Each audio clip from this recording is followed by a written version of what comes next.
Hai pecinta sepak bola tanah air. Kali ini Timnas PES akan menyajikan berita pilihan untuk kalian.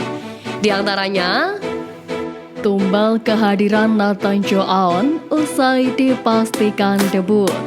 Erick Thohir nekat ultimatum Justin Hubner. Keputusan Hubner bisa jadi pedang bermata dua. Kolaborasi Indo-Belanda buat Vietnam iri. Jadi, simak terus berita Timnas PES selengkapnya. Pelatih Vietnam Philip Trocheap memanggil sebanyak 33 pemain untuk melawan Timnas Indonesia. Dari 33 pemain yang ada, nama Nguyen Chong Pong tentu menjadi salah satu perhatian. Pasalnya, pemain berposisi sebagai striker itu adalah satu-satunya pemain abroad milik Vietnam. Nguyen Chong Pong kini bermain di Jeju League bersama klub Yokohama FC. Nguyen Hoang Duc berharap hadirnya Nguyen Chong Pong bisa memberikan dampak positif untuk Vietnam. Pemain berposisi sebagai gelandang itu ingin Nguyen Chong Pong mencetak banyak gol tak terkecuali saat melawan Timnas Indonesia. Dengan Nathan Joaon resmi menjadi warga negara Indonesia, persaingan di posisi bek kiri Timnas Indonesia makin menggila. Bisakah Nathan Joaon menggeser posisi bek kiri langganan Timnas Indonesia? Potensi itu tentu sangat terbuka, apalagi jika bertemu dengan lawan-lawan yang kuat dalam penguasaan bola. Sebelum Nathan dipanggil, Sintayong sudah memiliki 3 pemain yang langganan bermain di pos kiri Timnas Indonesia. Mereka adalah Pratama Arhan, Zain Patinama, dan Edo Febriansyah. Dari ketiga nama ini, Arhan selalu menjadi pilihan utama. Meski jarang menjadi pemain inti di klubnya, Arhan tetap jadi andalan Sin seperti di Piala Asia 2023. Adapun Patinama sedang dirundung cedera dan tak masuk daftar skot yang dipanggil STY. Praktis, Arhan kini menjadi pesaing nyata Nathan di sisi kiri. Bek Timnas Indonesia dipastikan bergabung Cerezo Osaka dengan status pinjaman dari klub Liga Inggris Wolverhampton Wanderers. Dengan begitu, Justin Hubner dipastikan bergabung dengan klub kasta tertinggi Liga Jepang tersebut selama 1 musim ke depan.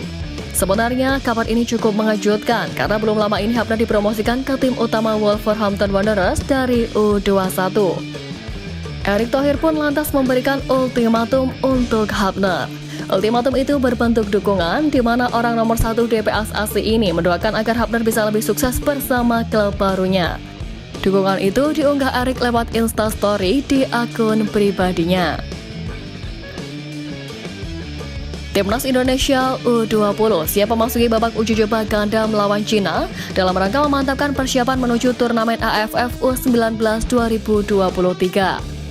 Duel seru ini dijadwalkan untuk berlangsung 2 kali di Stadion Madia Senayan, Jakarta dengan pertandingan pertama pada 22 Maret pukul 20.30 waktu Indonesia Barat. Kemudian laga kedua pada 25 Maret pukul 20.30 waktu Indonesia Barat. Kedua pertandingan ini menjadi bagian integral dari persiapan intensif Timnas Indonesia U20 di bawah asuhan pelatih kreatif Indra Syafri. Dengan menghadapi tim kuat seperti Cina, Indonesia berharap dapat menguji kemampuan dan mematangkan komposisi pemain menjelang turnamen AFF U19 2023. Timnas Indonesia U20 memiliki misi besar untuk tampil gemilang di turnamen tersebut. Melalui serangkaian uji coba ini, pelatih dan pemain berharap membangun sinergi yang kuat, meningkatkan keterampilan, dan menemukan formula kemenangan yang efektif. Pelatih Timnas Indonesia Sintayong telah memanggil 28 pemain untuk menghadapi Vietnam, termasuk beberapa pemain naturalisasi.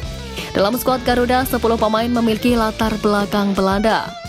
Do Doimang, baik asal Vietnam, mengomentari tentang keberadaan pemain naturalisasi dalam skuad Timnas Indonesia.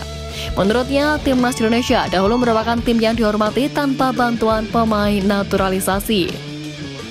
Sebelumnya, Indonesia sulit dikalahkan. Mereka bermain dengan semangat.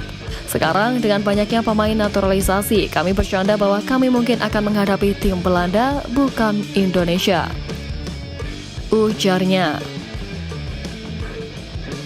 Bek Timnas Indonesia Justin Hubner harus bekerja keras setelah resmi menjadi pemain Cerezo Osaka. Meski datang dengan CV mentereng, Jati Raptor harus waspada karena Liga Jepang tidak cukup ramah bagi pesepak bola Indonesia. Bagaikan padang permata dua, sepanjang sejarah sudah ada 4 pemain Indonesia yang berkiprah di Liga Jepang dan bisa dibilang semuanya gagal. Pada 2014, Fanforet Kofu resmi mendatangkan Irfan Bahdim. Sayangnya dia hanya cadangan karena cuma tampil sebanyak 2 laga tanpa mencetak gol. Kemudian Stefano Lillipali sempat mencoba peruntungan di Liga Jepang untuk bergabung dengan Consadole Sapporo. Sayangnya, Stefano Lillipali hanya menjadi penghias bangku cadangan karena cuma dapat kesempatan tampil 1 kali di Piala Emperor. Nama terakhir yang berkarir di Liga Jepang dan minim bermain adalah Pratama Arhan. Sama seperti seniornya, Pratama Arhan kesulitan untuk mendapatkan kesempatan bermain. Kondisi ini membuat banyak orang menduga bahwa kedatangan pemain Indonesia ke Jepang hanya sebagai bagian dari marketing. PSSI telah merilis 28 daftar pemain yang akan mengikuti pemusatan latihan persiapan kualifikasi Piala Dunia 2026.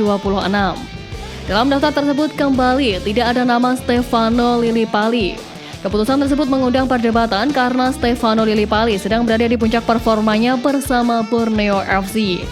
Ia menyerang status sebagai penyerang lokal paling produktif sepanjang Liga 1 musim ini. Total, Lillipali telah mencetak 11 gol dan 16 assist dari 28 kali bermain bersama Borneo FC.